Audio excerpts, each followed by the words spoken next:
Entonces, bueno, mi nombre es Stephanie Mora. Este trabajo se hizo pues se finalizó en el 2018 eh, y fue parte de un convenio entre el Servicio Geológico Colombiano y la Universidad Nacional, donde participamos varias personas, varios tesistas. Cada uno hizo una tesis pues, distinta, pero todos trabajamos sobre las mismas muestras con el fin pues, de tener aproximaciones con metodologías diferentes que permitieran como una profundización mejor sobre estas rocas. Entonces, bueno, esta era la diapositiva donde yo les preguntaba a ustedes quienes no eran geólogos, pero bueno, esto ya lo hice. Entonces, bueno, lo primero que vamos a hacer es hablar de dónde se hizo el estudio, qué se buscó, para qué, cómo lo desarrollé, qué se encontró y pues entonces qué, o sea, a partir de los resultados, pues, qué se puede concluir.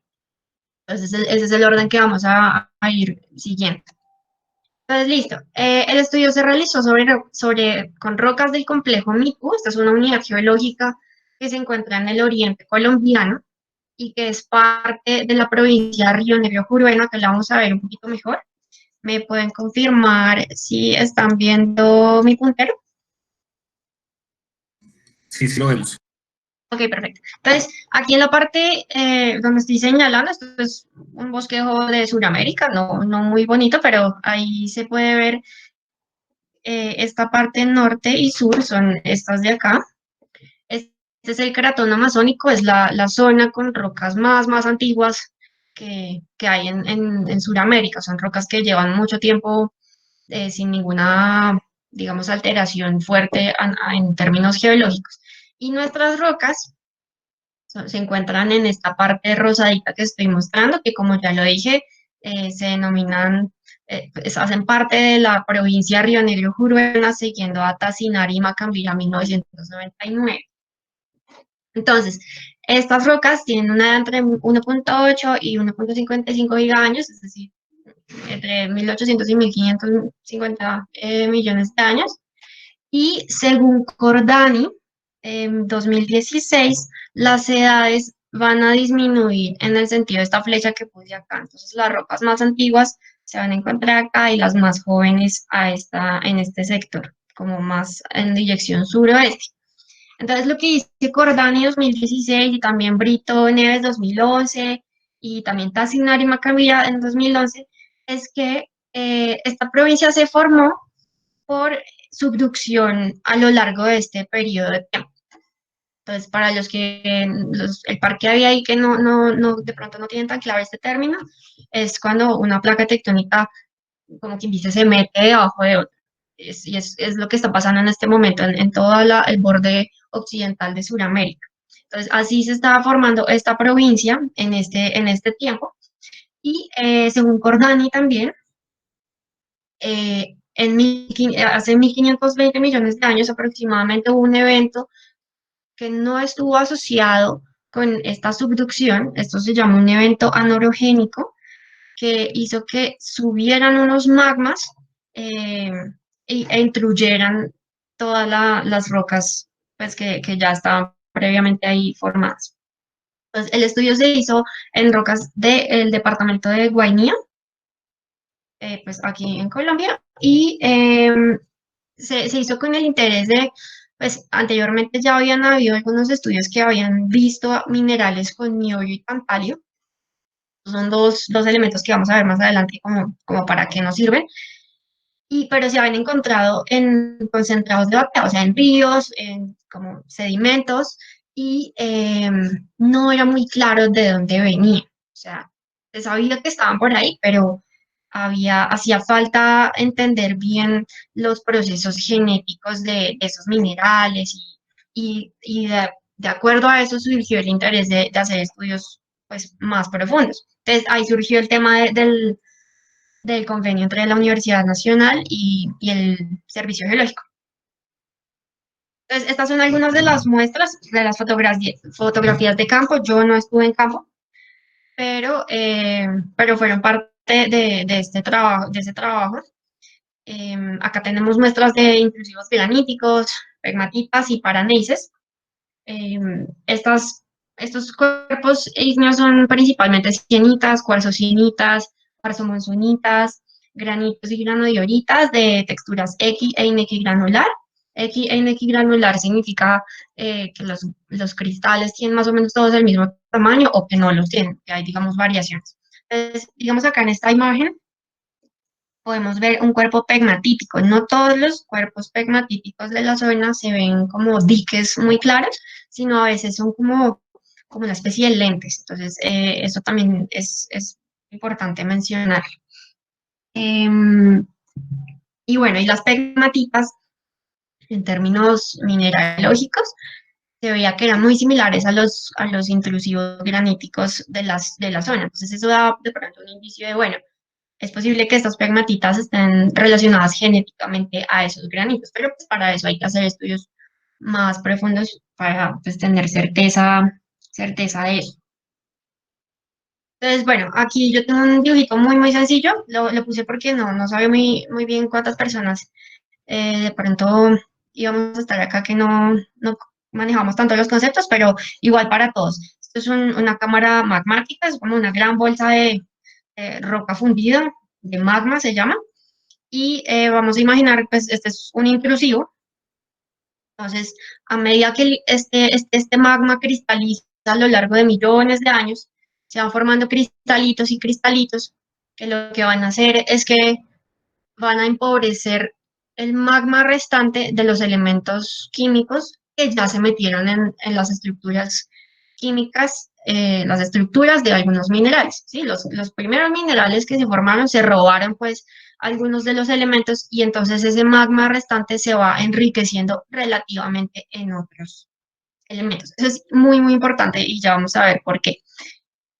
¿Por qué nos interesa el tema de las pegmatitas? Las pegmatitas van a ser las últimas fases de cristalización de ese magma, se van a formar así como, como decirlo, en las zonas más periféricas, a veces como diques, incluyendo las rocas aledañas, o a veces sí como unos bolsones, como unos lentes, pero van a ser las últimas fases de cristalización y ahí van a quedar muchos de los elementos que eran incompatibles en las estructuras mineralógicas que ya se formaron anteriormente.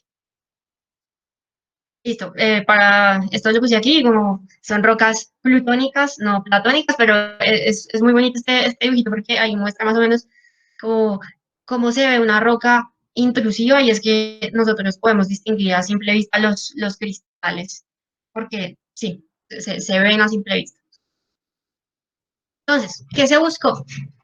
Los objetivos de este trabajo estuvieron como sí, distribuidos en dos grandes paquetes. Uno es Génesis y el otro es Evolución. Es como el título del trabajo dice, creo que no lo mencioné, es Química Mineral en Pegmatitos del Oriente Colombiano, Génesis y Evolución. Perdónenme ahí que no lo dije. Pero ese es como los dos grandes focos del trabajo. Entonces vamos a ir primero con los de Génesis. Entonces la idea era pues saber qué tipo de magma había formado tanto esos granitos como esos cuerpos pegmatíticos. Y como ya se sabe que hay otros cuerpos en la provincia de Río Negro Juruena que de pronto están mucho mejor clasificados y entendidos, pues era chévere saber si nuestros intrusivos de pronto tenían una relación genética con esos otros, en los cuales pues se ha visto que hay minerales económicos.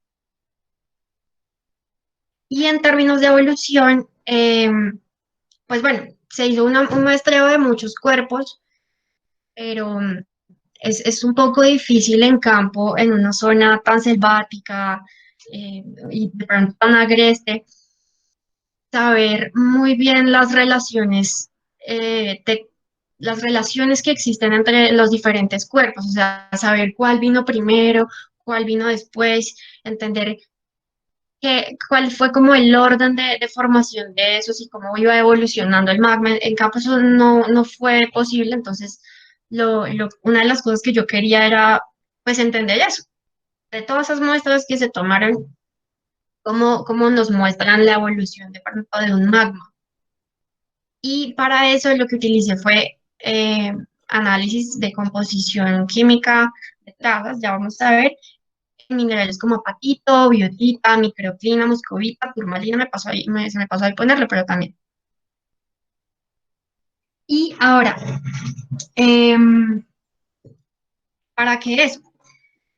Como yo les estaba diciendo, hay elementos químicos que no caben en las estructuras minerales de, pues, de algunos minerales, valga la redundancia, no caben, son incompatibles, entonces van quedando rezagados, ¿no? Es como si todos les hicieran bullying, entonces estos se quedan ahí detrás y detrás. Entonces, eso, a medida que ese magma evoluciona, que esto es el grado de fraccionamiento magmático que lo voy a estar mencionando, esos elementos incompatibles, como el niobio y el tantalio, se van concentrando. Entonces, a medida que ellos se concentran, pues ya al final van a tener una concentración suficiente para decir, pues bueno, vamos a formar nuestros propios minerales porque ya somos suficientes. Entonces, yo quería ver si, si era posible ver en las muestras y en las rocas pegmatíticas y graníticas, perdón, esa relación entre el fraccionamiento y la presencia de minerales de nivel tantalio. Acá menciona a dos compañeros míos que, como lo dije al inicio, éramos varios. Ellos estudiaron varios de los minerales opacos que teníamos en nuestras muestras y, y se encontraron cositas interesantes que ya les cuento. Y también la idea era ver, bueno, de las rocas, qué indicios yo puedo tener para de pronto en campo darme una idea de que esta roca es más fraccionada o más evolucionada que la otra. O sea, qué herramientas de exploración de pronto nos está dando en la roca para encontrar minerales interesantes de interés económico. Entonces, bueno, todo esto es como para qué. O sea, yo creo que es importante entender o pues tener en mente que no necesario, o sea, no es solo hacer ciencia por ciencia, sino que pues siempre detrás de las ciencias pues está ahí para servirnos como sociedad, ¿no? Y digamos, yo pienso que es muy importante que como país sepamos qué tenemos, ¿sí? O sea, no podemos administrar algo que no sabemos que tenemos, independientemente de que sea o no explotable económicamente, que eso ya son estudios muy posteriores a esto, es saber qué hay, o sea, geológicamente, qué se formó en nuestro territorio, cómo se formó, y ya, pues más adelante poder tomar las decisiones que haya que tomar al respecto, pero es un tema de conocimiento del propio territorio. Y por otra parte, me pareció pues también importante e interesante saber, bueno, y el niobio y el tantalio, como para qué sirven. Entonces, pues estuve viendo que el niobio, principalmente, aunque el tantalio también, se utiliza para hacer unas super aleaciones de acero, también con níquel, que le generan una gran resistencia. Entonces, esto permite, por ejemplo, hacer oleoductos para sí, que necesitan material bien fuerte. También las pantallas que todos están en este momento utilizando para mirar esta presentación, es muy probable que haya estos dos amigos y, y pues son cosas que usamos todos los días, ¿no? O sea, ya creo que no hay día donde no estemos requiriendo de estas herramientas tecnológicas. También se utilizan en circuitos de alta, pues, de alta efectividad, para también energía eólica en los cascos de barcos, para dispositivos de audición, pues, de ayuda de audición, en sondeos de pozos petroleros, también en cámara, esto se llama resonadores magnéticos, marcapasos, mm, también tiene aplicaciones arquitectónicas en lentes, mejor dicho, o sea, realmente son muchas las aplicaciones que tienen estos dos elementos y por eso también es importante saber si uno los tiene o no. Y en general es importante saber para qué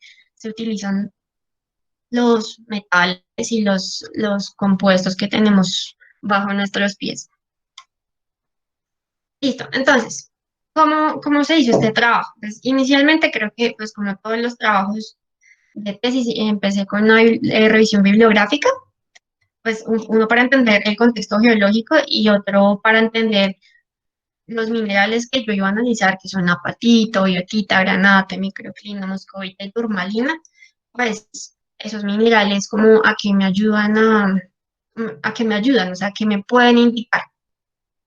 Entonces, después de eso, siguió un análisis petrográfico y con eso una selección de muestras y selección de unos cristales y puntos específicos para analizar de estos cristales. Ya les digo con qué se analizaron esos minerales.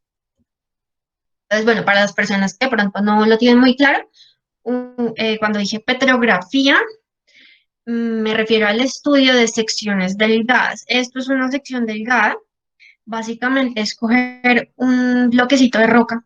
Aquí vemos un muy bonito, sí, trocito. Y esto se va puliendo. Uno lo va desbastando con mucho cuidado y mucha paciencia también, hasta que obtiene una lámina delgada de unos 30 micrómetros de espesor.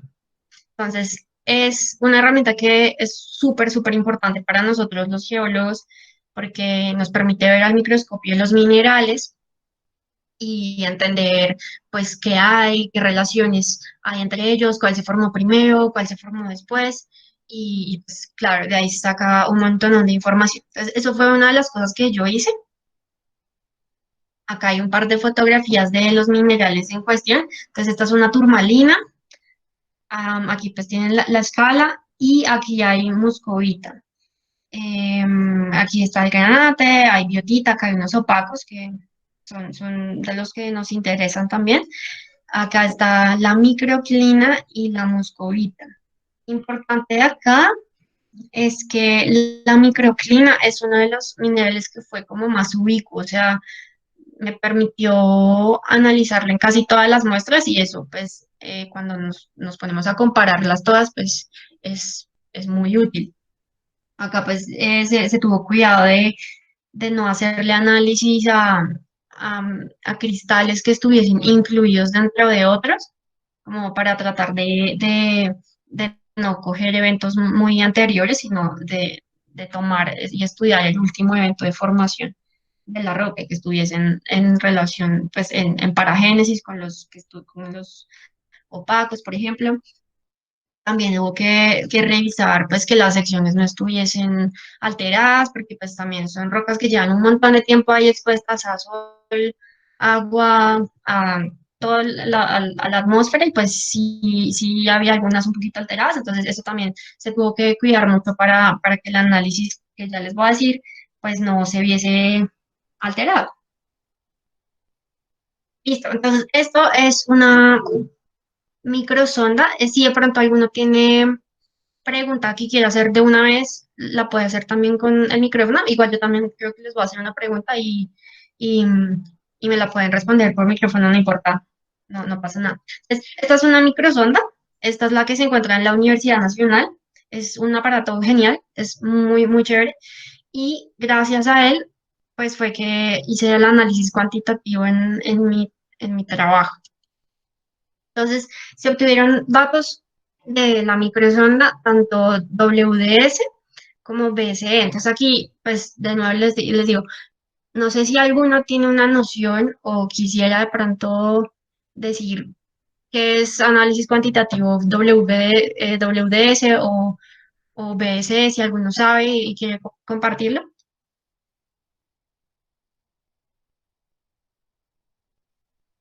Ok, listo.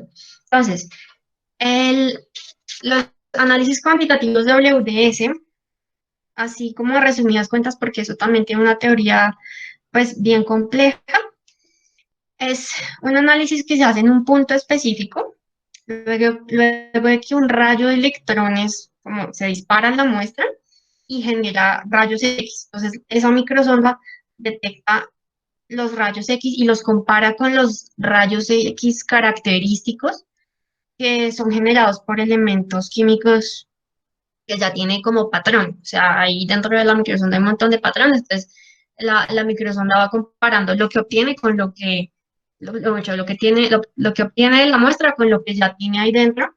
Y eso le permite, pues, botar unos datos exactamente qué porcentajes de óxidos hay en la muestra. Entonces uno le dice, no, yo quiero saber cuánto óxido de hierro, cuánto óxido de calcio, cuánto óxido de sodio, y uno le da una lista y entonces la microsonda le bota a uno ese dato. Y las imágenes BSE son como una especie de escaneo que se hace en la superficie de la muestra, también con rayos de electrones. Entonces se disparan esos electrones se reflejan después de haber interactuado con los átomos que hay en la muestra. Y entonces la intensidad de la señal que nos da, eh, pues está relacionada con el número atómico. Entonces, digamos, acá se puede ver, allá, acá se puede ver unas imágenes BSE. Digamos, por ejemplo, acá tenemos un granate. Este se ve mucho más clarito que lo que está en la parte pues, alrededor. Entonces, uno puede pensar que tiene elementos químicos con mayor número atómico, ¿no? O sea, elementos químicos más grandecitos.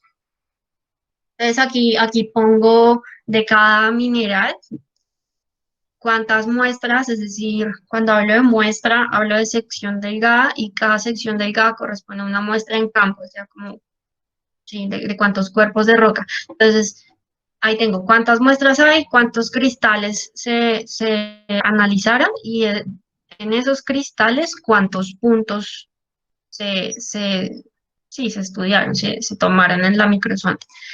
Entonces, ahí lo pueden ver. Entonces, con base en eso, ya se cogió todos los resultados cuantitativos de la microsonda para hacer un análisis de esos datos de acuerdo a lo que había encontrado en la literatura. Entonces, listo, ¿qué se encontró? Primero vamos a ver unos gráficos. Yo les voy a decir más o menos qué nos dice cada uno, pero ya al final, en la parte de las conclusiones, pues vamos a ver realmente el significado de ellas y qué tan importantes son. Entonces, acá tenemos, este es un diagrama del granate. Y podemos ver, el granate es un mineral que puede variar, pues, composicionalmente harto. Y los extremos composicionales tienen nombres específicos, ¿no? Entonces, acá podemos ver que principalmente tenemos almandino y espesartino. Entonces, el almandino es el granate rico en hierro y la espesartina es el granate que está enriquecido en manganeso. Entonces, principalmente tenemos un granate que es almandino espesartina con mayor contenido de espesartina, que de hecho aumenta, si se dan cuenta, hacia el borde. Acá les pongo que esto es centro, un puntito en el centro del cristal, otro en la mitad, otro en el borde. Entonces se va enriqueciendo. Como a medida que va creciendo, se nota que se enriquece en manganeso y se va empobreciendo un poco en hierro en este caso. Ahora, para las siguientes gráficas, van a ver estos simbolitos. Entonces, no es como muy complejo. Simplemente cada simbolito simboliza una roca, o sea, una muestra que se tomó. Los simbolitos en sí no nos dicen nada, solo son para separarlos. Pero ya les voy a mostrar que hay unos que tienen una P, una G, una N. Eso significa simplemente que son o pegmatitas o intrusivos graníticos o gneiss, porque también se hizo un estudio, se estudiaron las turmalinas que encontramos en un gneiss. Ahora, estas tres muestras que están en rojito son importantes porque yo les dije al inicio que hasta el momento pues no se sabía de dónde venía ese niobio y ese tantalio, pues, estaban por ahí entre los ríos, pero no se habían visto in situ. Y bueno, en este momento uno de mis compañeros, que es Juan Pablo Bayona, él encontró columbita ya in situ, o sea, ya sí encontró minerales con una alta concentración de niobio. Y pues a mí me interesaba saber cuáles muestras eran esas para contrastarlas con lo que les decía del grado de evolución, ¿no? O sea, recordemos que se espera que las rocas con alto grado de evolución, que son como las últimas en formarse después de que ya se gastaron una cantidad de elementos químicos de toda esa sopa que es ese magma. Entonces, pues esperamos que en esas últimas rocas pues estén más concentrados el niobio del tantalio, ¿no? Listo. Este es un diagrama composicional de turmalinas. O sea, la primera parte que les estoy mostrando de resultados está enfocada en la parte de génesis, ¿no? Como pues, mis objetivos eran dos, o sea, un poco enfocados hacia el génesis y por otro lado hacia la evolución. Entonces, primero les estoy mostrando lo de génesis. Entonces, en esta gráfica vemos que todas las muestras que se analizaron, que no son el total, porque no todas tenían turmalina, pero las que tenían se encuentran en este campo, que son rocas graníticas ricas en hierro. ¿Listo? Por lo pronto, esta gráfica pues nos dice eso y nada más. Y esta otra que es de biotita, acá pues podemos ver simplemente que todas las gráficas están concentradas hacia la zona de peraluminoso, magma peraluminoso. Por ahora, de pronto, a muchos no nos dice nada de eso, como, bueno, muy chévere, peraluminoso. Ya vamos a ver por qué eso nos importa. Esta muestra, por ejemplo, acá sí nada que ver. Es así, pues nos salió calco alcalino y pues digamos que composicionalmente sí no se parece mucho a las demás. Entonces, podríamos pensar que de pronto no corresponde al mismo evento genético, pero todas estas sí, sí están muy, muy cercanas entre sí. Listo. Entonces, ahora, como les decía, vamos a ver las gráficas que nos hablan de evolución. Entonces, esta gráfica se construyó con la concentración de sodio en muscovita. Entonces, el miembro, mucho la mica de sodio llamada paragonita, digamos que se estaría midiendo acá como el contenido de paragonita de nuestra muscovita. Según la literatura, según Stussy y Kuhn en 1996, a medida que aumenta el contenido de paragonita en la muscovita, nos estaría indicando un mayor grado de fraccionamiento, es decir, que son rocas más evolucionadas. Pero entonces, quiero que pongamos cuidado a la forma en la que se construyó esta gráfica porque tiene un par de limitaciones, pero pues es la forma en la que se hizo. Ya vamos a ver por qué. Entonces, acá abajo, o sea, lo que yo hice fue, bueno, esta muestra, por ejemplo, tiene este contenido de sodio, entonces es la que más tiene. Y entonces empecé a organizar de mayor a menor para saber simplemente cuáles eran las muestras que podrían estar indicando un mayor grado de fraccionamiento y cuáles eran las que estaban mostrando un menor grado de fraccionamiento. Igual sea que están un poquito dispersos los datos y digamos que sí, o sea, no es tan clara la tendencia, ¿no? O sea, está, por ejemplo, no, bueno, sí, de pronto esta debió estar más bien a este lado, pero, pero esa fue la forma en la que se construyó. Importante ver que aquí están las muestras, dos de las muestras que tienen minerales con alto contenido de niobio y tantalio que reportaron mis compañeros. Y acá estoy mostrando esto, son estas muestras de acá, que son las muestras donde se encontró turmalina. Eso por ahora, listo. Ahí, ya. Listo. Esta es otra. Ah, ok, ya. Esta es en biotita. Entonces, la biotita es para de pronto las personas que no lo tienen muy claro, es un mineral muy parecido a la muscovita, son minerales que se forman como en laminitas, pero la biotita está caracterizada porque tiene un alto contenido en hierro. Pero en la biotita se puede meter también algo de magnesio y a medida que evoluciona ese magma, que se fracciona más, eh, la biotita va disminuyendo su concentración de magnesio. Entonces acá igual lo que se hizo fue organizar las muestras, bueno, para saber, estas son las que mostrarían mayor grado de fraccionamiento y estas son las que mostrarían menor grado de fraccionamiento. Entonces, digamos que en en estos tres minerales que ya vimos, no, este no, en la muscovita por lo pronto y en la biotita, lo que estamos haciendo es analizar elementos traza, ¿no?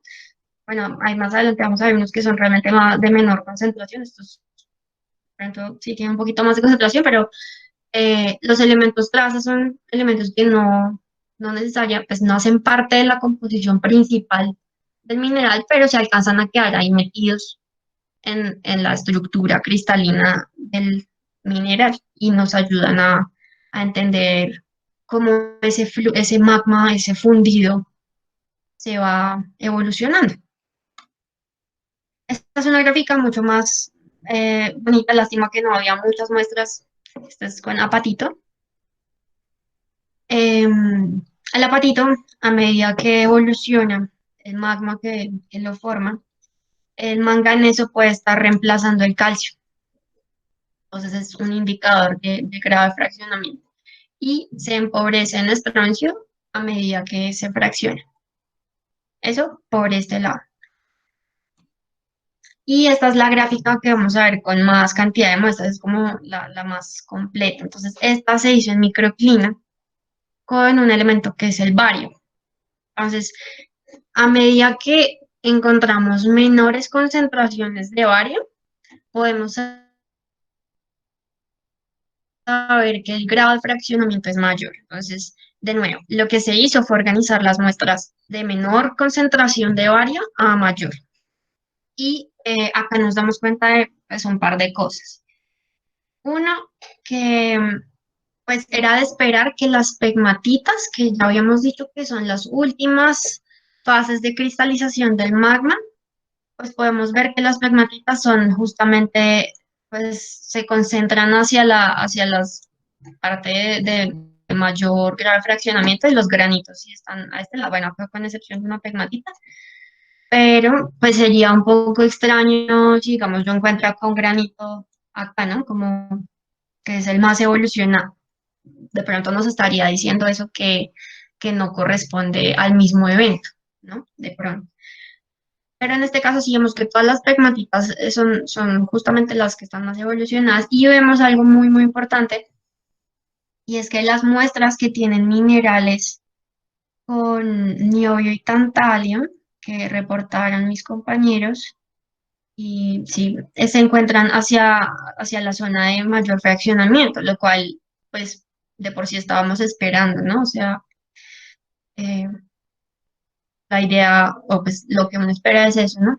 Y otra cosa es que estas muestras de aquí presentan turmalina y estas de acá presentan granato. Entonces vemos que hay como una cercanía entre las muestras que tienen turmalina y granate con las muestras que tienen altos contenidos de niobio y tantal.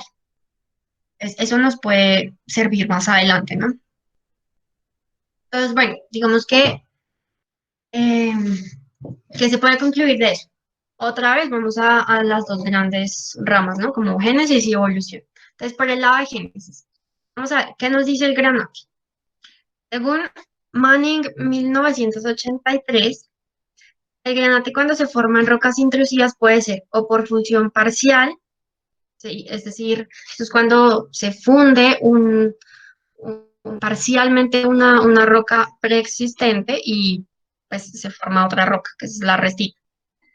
O, o se pueden formar en fundidos peraluminosos de alto grado de fraccionamiento y baja presión. Entonces, puede ser cualquiera de las dos, porque sabemos que tenemos granate en esas rocas intrusivas. Pero bueno, la primera, de pronto no tanto, porque según lo que se vio en campo, no se vio ningún indicio textural de que estuviésemos hablando de rocas de fusión parcial, o sea, no se vio eso en ninguna parte. Pero por otro lado, sí podemos estar inclinándonos a que si es un fundido peraluminoso, porque la biotita también nos lo dijo, si no, si se acuerdan en una gráfica que yo señalaba, todas las muestras estaban concentradas arriba, no sé si la quieren ver rápidamente, está acá, aquí la biotita nos está diciendo que es un magma peraluminoso, entonces, listo. Esas dos posibilidades nos vamos a quedar por ahora con que es un magma peraluminoso. Ahora, según Winter 2001, ¿sí? Ok, creí que era una pregunta. Ok.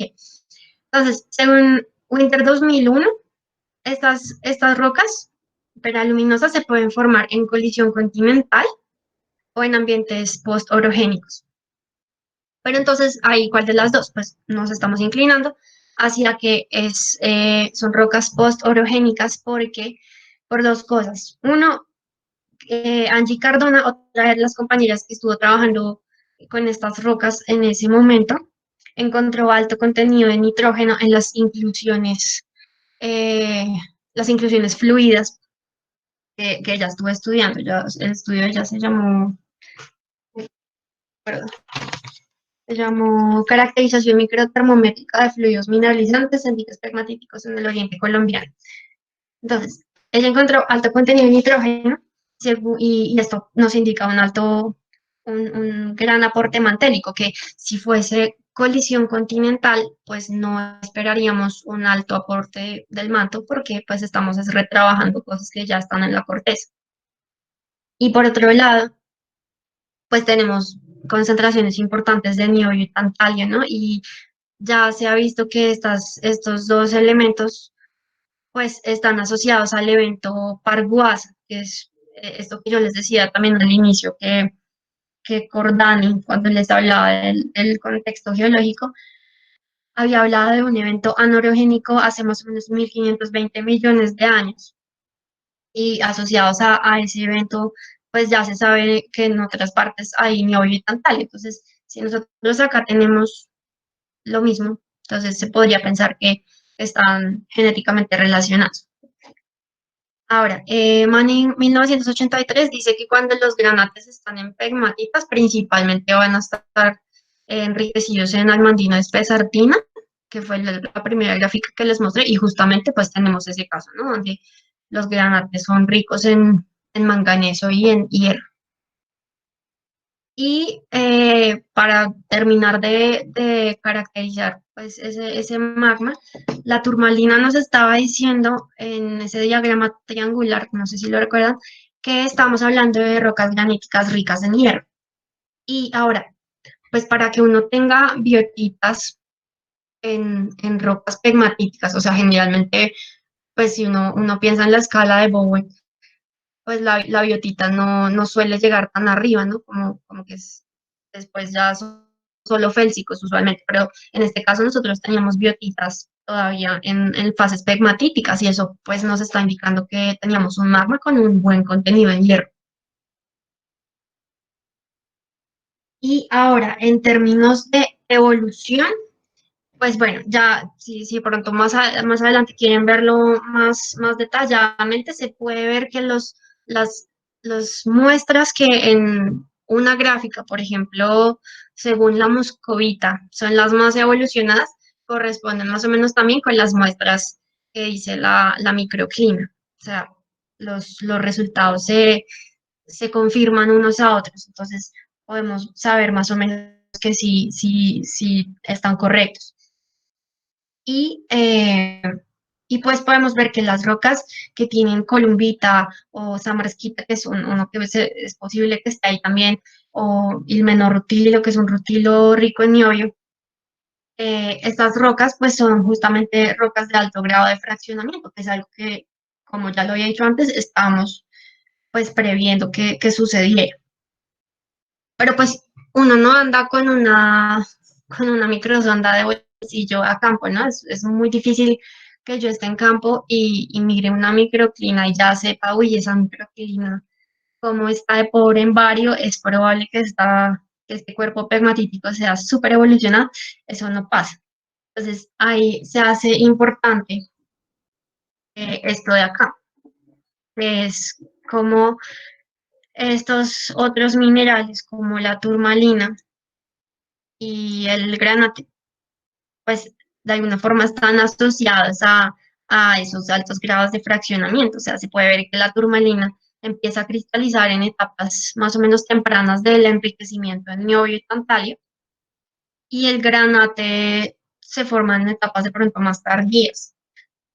Entonces, eso nos hace pensar que si estamos en campo y vemos pues rocas con alto contenido de turmalina o alto contenido de granate, pues puede ser un buen indicio, ¿no? O sea, nos puede estar hablando de grados de evolución altos, que serían interesantes en este caso. Y ahora, ya para prácticamente terminar, yo hago un par de recomendaciones y son las siguientes. Les decía que la microclina eh, estaba mucho más abundante en todas las muestras, o sea, de hecho es la gráfica más grande que tenemos, ¿no? Donde la mayor cantidad de muestras pudieron ser comparadas. Entonces, en la microclina yo la recomendaría para hacer estudios del grado de fraccionamiento y no solo porque estaban en todas partes, sino también porque el bario, por ejemplo, pues es mucho menos móvil que el sodio que se revisó en la moscovita, es que pues el sodio es más susceptible después de irse con fluidos, entonces puede estar un poco alterado el resultado que estemos viendo, mientras que el bario realmente no es como tan fácil de movilizar y eso nos da como mayor confiabilidad. Y lo otro es para estudios también posteriores. Ay, quedó feo. Bueno, el rubidio y el cesio son dos elementos muy chéveres que también ayudan a marcar el grado de evolución magmática en microclima y también en muscovita, si mal no recuerdo. Y con estos dos elementos se podrían construir gráficas un poco más similares a esta, donde no sea la persona que está estudiando como la que tenga que organizar de menor a mayor las muestras para saber cuáles son las más evolucionadas que las otras, sino que los mismos elementos ya nos lo muestran, ¿no? Como que las muestras se organizan solitas y ya uno ve, ah, ok, listo. Estas de acá son las más evolucionadas y todos los que uno vea por acá, las muestras que uno ve por ahí, pues son de menor grado de evolución. Con el rubio y el cesio se pueden hacer gráficas de ese estilo y son súper, súper útiles. En este caso no se pudo hacer porque no, pues, no había la disponibilidad de esos patrones para la microsonda y, y ya, pero pues es como una recomendación a futuro. Y bueno, estas son algunas de las referencias que les estuve mencionando anteriormente y soy toda abierta a preguntas. Muchas gracias, Stephanie. Tenemos un espacio de 10 minutos de preguntas. Pueden activar el micrófono o hacerlas directamente en el chat. Sí, claro.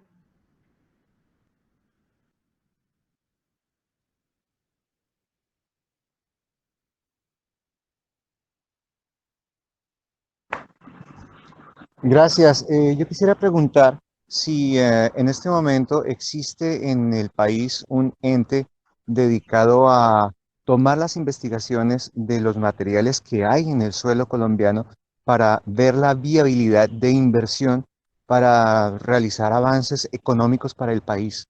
¿Hay alguien en este momento que esté dedicado a eso? Bueno, Alfredo, pues digamos que justamente el trabajo que nosotros hicimos hace parte de eso, ¿no? O sea, como yo les comentaba, mm, pues como país se necesita entender qué hay para a futuro hacer estudios de ese tipo, de viabilidad económica. Y ese fue un estudio que se hizo tanto con la Universidad Nacional de Colombia como con el Servicio Geológico. Ahí se podría decir que el Servicio Geológico tiene una gran sí, protagonismo en eso que tú estás mencionando, pero, pero pues digamos, en este caso el nivel del Tantalio todavía estamos lejos de llegar a hacer análisis económicos al respecto.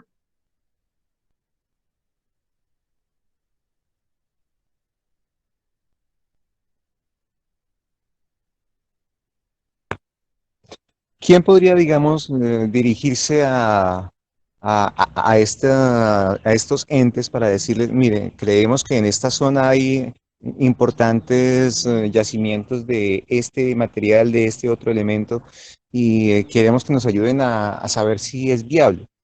¿Hay alguien que lo pueda hacer o sigue siendo todo únicamente en estudios? O sea, tú dices que si hay alguien que se contacte con el servicio geológico para hacer eso o algo así. Sí, algo así como decir, Geociencias tiene en este momento un grupo de estudio que está analizando qué posibilidades hay de que, verbigracia, el tantalio que hay en la zona oriente del país pueda explotarse a un ritmo tal que pueda sostener un crecimiento económico de una nueva área en el país. Ok, pues bueno, lo que te digo, o sea, para los diferentes elementos y demás, o sea, sí hay grupos de estudio, digamos, tanto en las universidades como en el servicio geológico. Yo diría que si una persona cree que de pronto hay algo interesante en un sitio, pues sería comunicarse tan, así como, tanto con las universidades, de pronto con el servicio geológico. Digo, yo no tengo en este momento como tanta claridad de cómo sería ese proceso, pero sí, digamos que a medida que la academia va viendo interés en entender ciertos depósitos, pues se generan estudios al respecto, que fue, digamos, el caso del Niobio del Tantal. En este momento, ya ahorita está un poco en pausa ese tema, pero a medida que pasa el tiempo se generan sí, trabajos al respecto.